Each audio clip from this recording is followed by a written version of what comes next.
Welcome back, everyone, to part 4 of our Explainer series on the upcoming EU customs reform. It is so great to have you here again. We're going to skip the fluff today and just dive straight into the deep end. So far, we've looked at what changes for us as consumers, and for special regions like the Canaries starting in July 2026.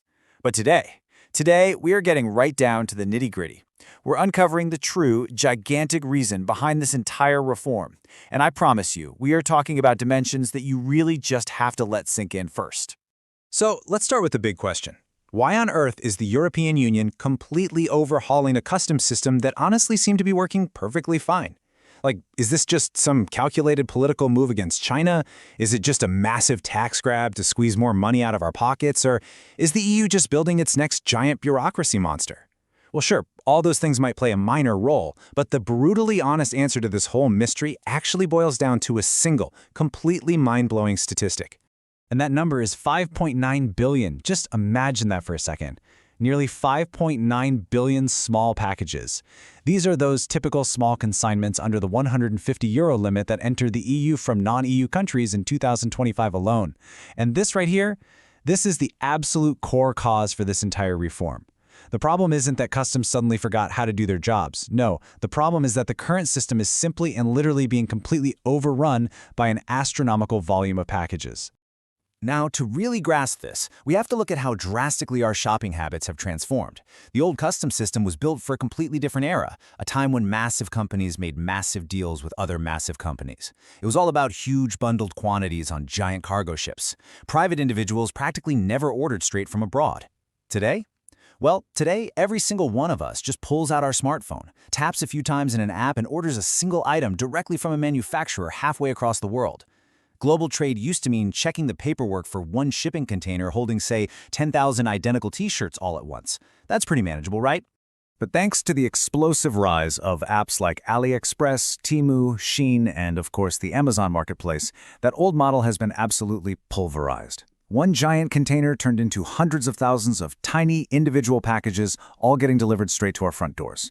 The growth here is just staggering. We went from 1.39 billion packages back in 2022 straight up to those 5.9 billion by 2025. That is a literal explosion. No authority in the world could have ever planned the personnel or the infrastructure for that kind of insane growth.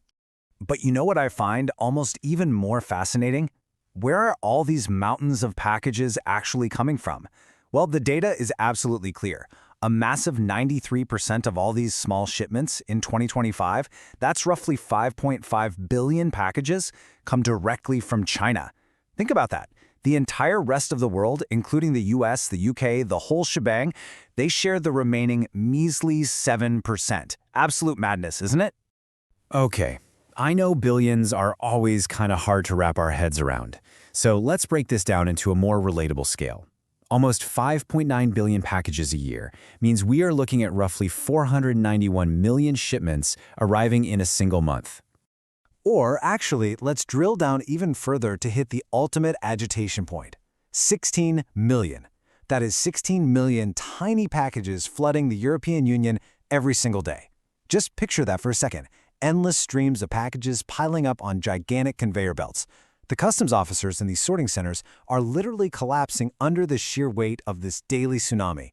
I mean, manual customs checks, where an officer actually picks up a package, opens it, and checks the contents against the paperwork. Guys, with 16 million packages a day, that's not just difficult, it is physically, completely impossible. System collapse. The 5 major failures. So, because the system is quite literally collapsing under this massive weight, we now have a real mess on our hands. The sheer volume leads to 5 acute core problems: product safety, a total lack of tax control, catastrophic data quality, unfair competition, and a massive flood of counterfeits. Let's walk through this because it's absolutely crucial. Let's start with safety and taxes. The EU rightly points out that not every imported toy or electronic gadget meets our strict safety standards. We're constantly finding toxic ingredients or cheap charging cables that literally catch fire. And on top of that, the state obviously wants to collect its taxes. But honestly, how do you find that one toxic cuddly toy or that one tax cheat in a daily haystack of 16 million packages? Well, this brings us to a frankly shocking statistic from the EU's targeted priority checks. Up to 65% of the customs declarations on these tiny e-commerce packages were incorrect or even deliberately faked. 2/3. Sellers simply declare the value of a package as ridiculously low so it flies beautifully under the radar and boom, they evade taxes entirely. And this right here is the absolute breaking point. You see, modern automated logistics completely rely on accurate digital data. When practically 2/3 of the packages are lying about their contents or their value, the IT systems just collapse. Faked data equals complete IT failure. Without correct data, automation doesn't work, which forces impossible manual sorts. And as we just established, manual sorting is absolutely not feasible anymore. So this bad data is the real bottleneck in this whole global madness. Which naturally leads us to problems 4 and 5, unfair competition and counterfeits. Imagine you're a local EU retailer. You follow every strict safety rule. You faithfully pay your taxes from the very first euro. You handle recycling, returns, the works. And then your competitor over in Asia does literally none of that. They dodge structural costs and maybe even smuggle their packages through customs using fake data. This creates a gigantic, totally unfair disadvantage for our local sellers, and the flood of cheap counterfeits just makes the whole situation so much worse. The EU's radical solution, targeting the tech giants. So how do you even begin to fix chaos on this scale? Well, the EU's radical fix is to completely change the rules of the game. Instead of hopelessly chasing millions of anonymous small sellers in Asia, they're targeting the few massive platforms where the trade actually happens. It breaks down into 3 simple steps. Mega platforms like Temu or Amazon are going to become the central guardians.